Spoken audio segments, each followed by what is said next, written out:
Hello, upper cervical doctors. Welcome back to the UCM podcast. I'm your host for today, Dr. Bill Davis, founder and CEO of UCM Practice Growth Systems. And we are excited to present this information to you today because this is super practical and really, really important for your practice. And it's how to run a great weekly team meeting. The weekly team meeting is crucial to create alignment, solve problems, and keep your team focused on growth. In a lot of circles, this would be called a weekly staff meeting. I like to call it a weekly team meeting because you're a team, not a doctor and staff. And so let's get into this because this is one habit that you can implement with your practice that can make a tremendous difference in your team's connection and the ability to work together. So what we've seen, why most staff meetings or team meetings fail, is they don't have a good structure. They can just devolve into kind of venting sessions where nothing really gets resolved, or they don't happen at all, right? Which is probably the most common thing. When we talk with doctors, we ask them about team meetings, and they say, we don't have meetings. We don't have a consistent meeting cadence where, we meet every once in a while when, the wheels come off or whatever, but not anything consistent to make sure that the practice has that rhythm and that cadence and that consistency of not letting things fall through the cracks and keeping the momentum of the practice, which is what a good weekly team meeting does, is it keeps the momentum of the practice going. And so you don't want to have a meeting with no clear structure. You don't want to have a meeting that doesn't have any accountability to it. And you don't want to have a meeting that there's no follow through on what happens. And what you don't want to do is create a meeting where it actually creates more confusion. And so you don't want to waste time. You don't want frustrated team members or a practice that keeps making the same mistakes. And so a good team meeting is key. So this one habit can change everything. When you do it right, it will align your whole team. It will help you to look at the numbers that matter for the practice. It'll help you to catch problems early. It'll help you to solve what matters. And it will send everyone away focused. When you fix the meeting, in many ways and many times we see it where it really makes a huge impact, and it can even fix the practice. It's not just a meeting, it's the engine that everything else runs on. And upper cervical practice is different, right? And that's the point. You're not running a general chiropractic office. Your care is more precise. Your patient journey is different. The transformation you're delivering is commonly bigger and deeper. The complexity is your competitive advantage, but only if your team is coordinated as you do the work. So what growth looks like in an upper cervical practice, new patients arriving with, that are sick and suffering and need hope and healing, right? We frequently see in upper cervical practices people with chronic complex histories, right? That require a long care plan in order to correct it. You get precise imaging in an upper cervical office, right? CBCT or digital imaging that leads to precise corrections and detailed progress tracking. The staff needs to understand what the practice does, why it does it, and have that consistency of communication of the vision so that you can generate referrals and you can see patients follow through on their care. And what you don't want is just your team members not really having a good, clear understanding of what is the target each week. What are we trying to do as a practice? What is it all about? Your adjustment, is very precise, and you want your practice to be precise also. So here's a weekly meeting framework that is absolutely incredible. It's really the one of the best things that I've ever discovered in business. And it's known as the Level 10 meeting agenda as a general structure name. It was created by Gino Wickman and the EOS guys. The book Traction, which is still one of the best business books I've ever read, highly recommend it, talks about the level 10 meetings.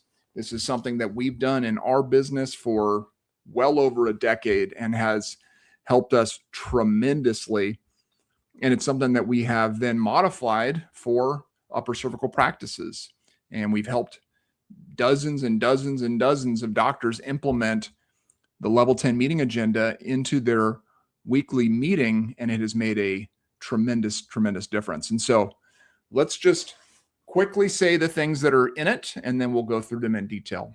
So the first thing is you want to start with wins. What's the wins from the week?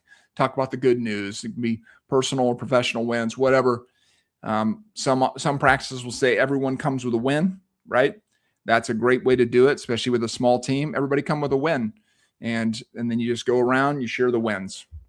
That's the way the meeting starts. I mean, our meeting actually starts with prayer. You know, we're a Christian company, and I'm a follower of Christ. And so our meetings always start with prayer. That may be something you want to do as well. And then the next thing happens is the wins. Next, you go into a scorecard review. If you listen to the podcast regularly, you can listen to the episode that was just before this, where we got into how to build a scorecard for your practice. And when you build that scorecard, then you want to have a cadence of reviewing it. And the weekly team meeting is the time to do that. And so having that scorecard review built right in. And then moving into a ROC review, quarterly priorities. We want to make sure that they're on track. And if they're off track, then start to do something about it, right? And within our team, and what we recommend with every upper cervical practice that we work with, is that every team member has a quarterly project, a goal, something that they're working on that's going to take more than, a few days. It's a 12-week type of thing, right? And so that's what you want. You want to have every team member have a ROC or a quarterly priority, and then that's when you'll review them as part of that framework. You have your patient and staff headlines. This is those critical updates that we all need to know. And then to-do review. This is looking back at the week before. What was the to-dos? What were the action items? What were the things that needed to get done? And you're just checking to make sure they're done. And then you move into really the core of the meeting, which is called the IDS section of the meeting. Identify, discuss, and solve issues, right? Every business on the planet has issues. And this is where you get an opportunity to really dive into those issues. And then lastly, just a recap of any action items that have been captured along the way, and scoring the meeting to help you to continue to improve. So that's the basics of a level 10 meeting. And we're going to get more detailed now with every aspect of this. So the first thing is starting with wins, right? You want to open with that positive energy. You want to be, it's key. This isn't fluff. This is strategy. You want to be sharing wins.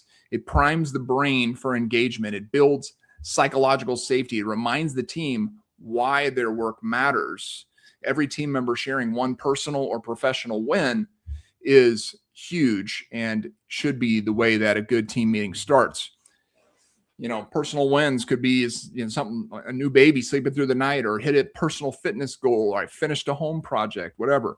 Professional wins could be, a record new patient week, or we received a great patient testimonial, or we successfully handled a difficult situation, or whatever.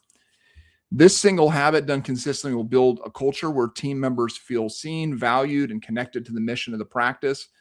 This is also, during this wins section, is also a time where you can watch a short video testimonial as a team, right? You captured if you're doing what we recommend and you're capturing a success story every week, then in that meeting, watch that video together, right? So everybody is reminded what we're doing here, why we're doing it. You want to build that success story culture.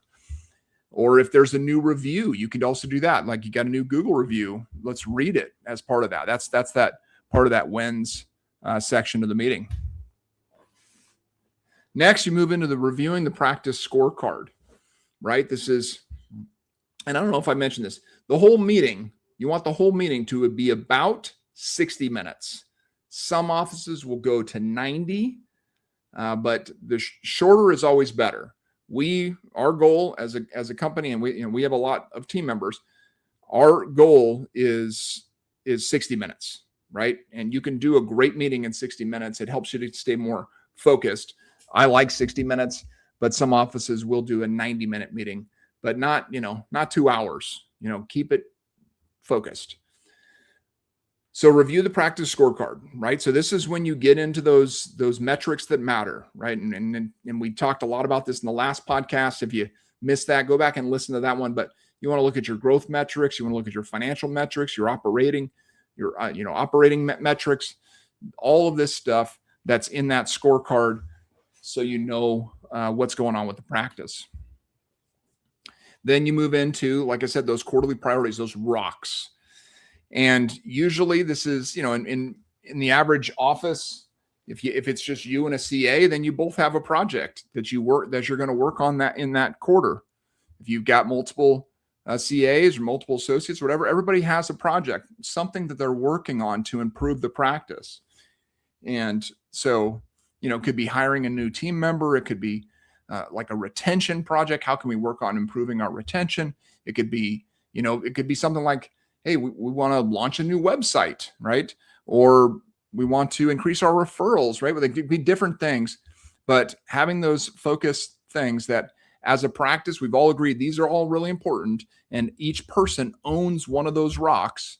And during this part of the meeting, basically is the question just becomes, is this on track or off track?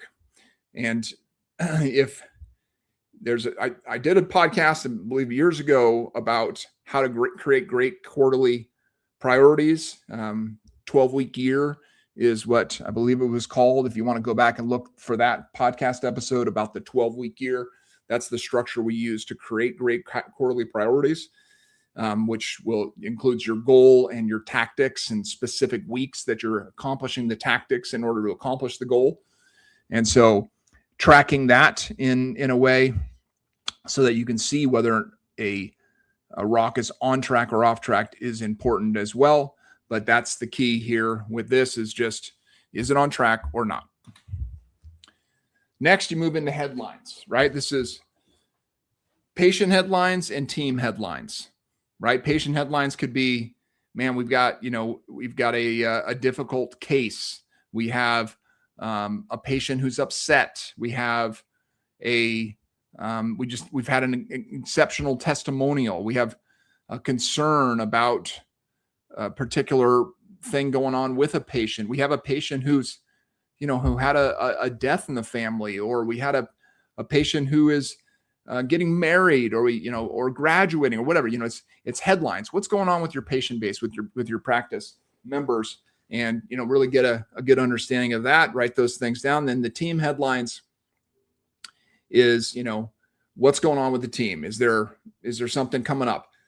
Is there does somebody have a vacation coming up? That should be a team headline. If they have or a PTO day, or if there's a need, like, hey, we really need somebody else, like we need another CA, or we need another associate, or whatever, that needs to be a headline there. Or it could be a training need, right? It's like, hey, we really need some help with this particular area of our processes. And the next podcast, actually, we're going to be talking about how to do great weekly team trainings, which is another thing that we recommend, another habit we recommend. And so we'll get more into training next time. But team shout outs to, recognizing a team member who went above and beyond, right? That's a great time to do that during that team headline section as well. And then reviewing last week's to-do, right? To-dos. So every week you do this meeting, you capture action items, to-dos. And at this point in the meeting, what you're doing is you're going to look back at last week's agenda, and you're going to say, okay, this task was completed as agreed. Great. and we move on. If it's not done, task was not completed, no excuses, just add it back to the list with the new due date, right? Hey, we didn't get that done. Hey, but we're going to get it done this week. Or needs clarification. The task requires more information, discussion before it can be completed. Maybe it was, in that case, you would want to add it as a issue for the next section. Accountability is not punitive. It's respectful. A team that follows through consistently builds trust, reduces stress, and produces better patient outcomes. And so that's what this is about. This is a high accountability meeting that will lead to excellence within your practice. And then we get to the most important part of the meeting, which is the issues section. This is the IDS. Identify the issue, discuss the issue, solve the issue as best as possible, right? IDS is really, this is where the rubber meets the road when it comes to a great team meeting. It's a structured problem-solving method that ensures your team spends time on root causes, not symptoms, and leads with clear, committed solutions rather than vague intentions, right? The goal here is to always capture a next action when you finish IDSing the particular issue. And so you'll have a list of issues that have been prepared beforehand. Of course, doing this type of meeting does require preparation. You've got to prepare for this meeting to get it ready and to like, for instance, writing down the headlines and the issues and these types of things. And then at that time, when you go to the meeting, now it's really about, let's just identify what is the real issue, right? That's the first thing. You want to state the problem clearly in one sentence, right? And you want one person to own the issue, basically own the presentation of the issue. On our sheet that we have, I believe you can get it, our level 10 meeting sheet for free as a download, free download from the website, ucmgrow.com. ucmgrow.com, go to the growth tools page, and there's a meeting resource kit. You can download that, and that will give you a really nice agenda that you can use for your weekly team meetings. And on that sheet, you'll see a place that, to write down the actual issue. And then next to the issue, you have a place to put a first initial of a person's name, right? So if it's an issue that Jennifer is bringing to the table, then you put a J next to it, right? And then when you get to that place in the meeting, you as the clinic director running the meeting, you say, okay, all right, Jennifer, what's going on with this, right? With this issue, whatever that issue is that they wrote down. And then that person has the floor, and they talk it through, and they help you as you best can understand that issue. You can get other people to weigh in on it. And that's when we move into the discuss, right? So at first is identify the real issue, and then we start discussing it as a team, right? We want to open the floor for perspectives. We want to dig beneath the surface. We want to resist the urge to just jump to solutions before the root cause is fully understood, right? For instance, if we have a patient who is consistently missing their appointments, if that's an issue, we have this person who's consistently missing their appointments. Why is that, right? What is the underlying reason for that, right? To dig into that as a team, discuss it. Is it a process issue? Is it a people issue? Is it a patient issue, right? Like, are they having an issue within their life that's keeping them from coming into the practice as consistently as they should be? Or is it a process issue where we don't have good systems in place to educate people on the front end or to keep people engaged throughout the process? So different things. Or is it a people issue? Is one of the team members dropped the ball on something, right? Where they should have, they should be doing reminder calls, for instance, or reminder texts, or putting them into a reminder system, and that hasn't happened, right? So that's how you can walk this through: identify and then discuss, and then lastly, solve. What specific action will fix it? And, hopefully it's just one thing, which would be great, but it might be that you identified a project, right? You identified a project needs to be completed. Maybe it's a project that needs to be completed in the next quarter over 12 weeks, right? And that becomes a rock for next quarter. Or it may be a project that just has multiple steps. So you want to have at least the next step and write that down on your to-do list, right? So in your action items below your issues section, again, you can get our template if you want, and you can put it right on there. And you just want to put it right on there. You want to put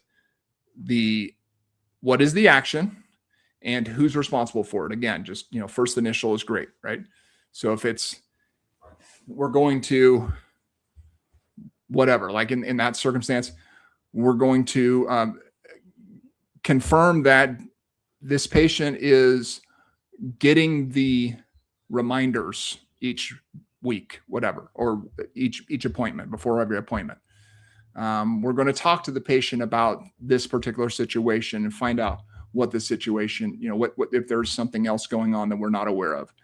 Whatever that next action is, you want to write that down. You want to put a single owner on it and help them understand that there's a clear due date, meaning when you do the meeting the next week, you're going to look at that again. That is the due date. The due date is by the next meeting, right? So we do our meetings on Tuesday. So if we put a to-do on there on Tuesday, then the expectation is by Tuesday, the next Tuesday, that needs to be done.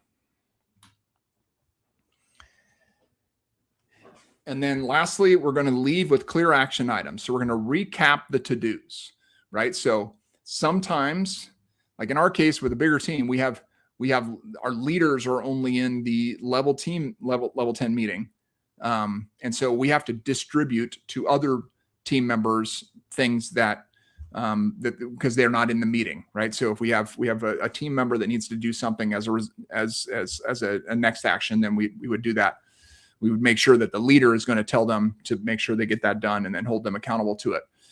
But in your case, everybody should be in the meeting unless someone is on vacation or, whatever, they're sick or something like that. Then you would still do that, right? If there was something like, oh, we need this person to look into this thing because there was, that's their thing, that's their area.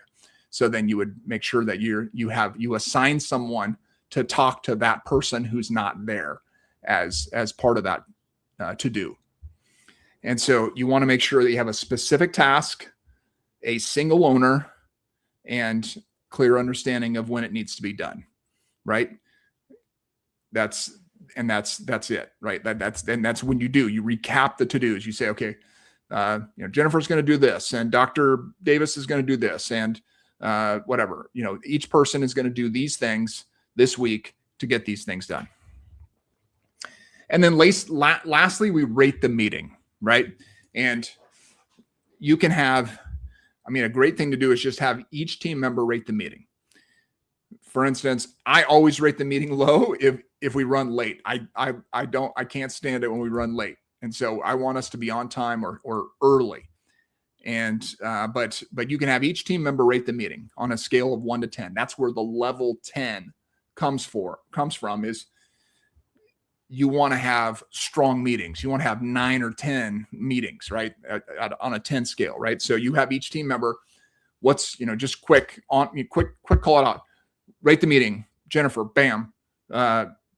Dr. Thomas, right? Wendy, rate the meeting, right? Everybody rates it real quick. Bam, you take the average, you write it down. And then if it's below an 8, then discuss it. Why did we rate it so low? Did somebody not feel heard? Was there something wasn't clear? Whatever, right? And so what the goal is we want to improve it each week. A meeting that doesn't get rated doesn't get better. The one that does is the one that will get better. So some weekly meeting mistakes to avoid, right? This is important to understand these things because they can happen. And if you're already doing team meetings, these are some things to be looking at to make sure that this isn't happening. One is turning it into training. Training is super important and very valuable, but it belongs in a separate session, not in the middle of your weekly team meeting, right? So like I said, next podcast, we'll talk about weekly team trainings, which should also be part of your weekly cadence as a practice. Trying to solve everything, right?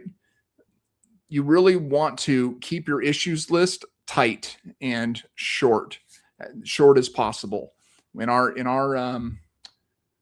agenda, or the one you can download, you'll see that there is a number of slots there, but the less issues you have, the better. You don't want to overload the agenda, depending on the complexity of the issues too. Sometimes simpler issues can be solved quicker. And then, the metrics, when you go through the scorecard, you don't want to go real deep into those scorecard numbers. You really want to just look for numbers that are off track, meaning that you've already set goals as it relates to those numbers, and you can quickly look at it and say, is that in the green or in the red, right? And look at the ones that are in the red. And those are the ones you want to focus on more, and just be like, okay, so why did we only have that many new patients last week instead of this many, right? Whatever. That could be an issue to discuss, right? So that's the thing with that, is anything that comes up like in the scorecard review or in the headlines that is actually an issue, you want to add it to the issues list and discuss it at that time in the meeting. That's why all that other stuff is first, so that you can capture those things, so that you can try to identify all the issues that may be going on with the practice that week. And then just making sure that everybody's engaged. We're all having conversation together. We're not having side conversations. We're all dialed in and focused on respecting everybody's time. And then I already said this, letting meetings run over, right? Don't let them run over. People don't like that. It's frustrating for people. Keep it tight. Go for 60 minutes, at the most 90. But again, have an agreed amount of time for the meeting. So everybody knows this meeting every week is going to be this long. All right. So this is a great walkthrough for you. If you're not currently doing weekly team meetings, you could take this podcast and literally put it into place, especially if you get our template over at ucmgrow.com, and you can use that to create your own agenda. And you got to block out the time though, right? You got to put it into the calendar so that every week it's happening. Like, it's a must. We don't do it if we have time. We do it every week. And so if you're ready to build a practice that really runs like a system and has solid systems in place, not just for weekly team meetings, but for every aspect of your practice, we would love to help you. We love building efficient, effective practices that bring hope and healing to sick and suffering people in your community. Just go over to ucmgrow.com, schedule an initial call with us. We'd love to be able to help you. And as we always say around here, go team upper cervical.